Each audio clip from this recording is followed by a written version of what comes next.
this problem, it talks about having a rectangular tank.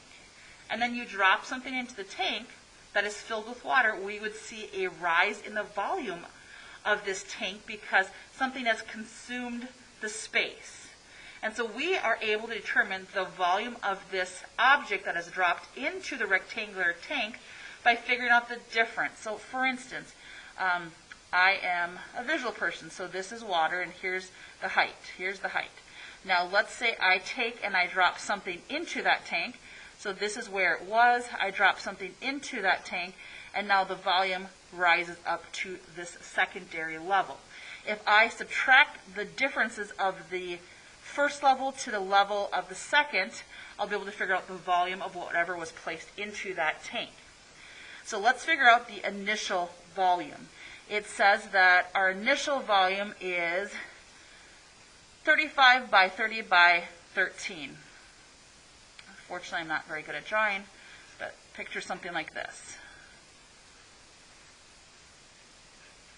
Something like this, and here's the water, okay? So down below here is filled with water. And we're given the dimensions, again, to be 35 by 30 by 13. So when I multiply those, 35 by 30 by 13, I end up with a volume of 13,650 cubic units. Now, it says that once you submerge that object into the water, that water level changes from going up 13 centimeters to going up 15 centimeters. So I'm going to do the same thing.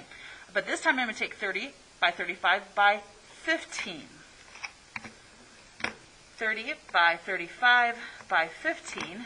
So I end up with 15,750. And we can figure out really what was the volume of that submerged object by subtracting the two. 2,100.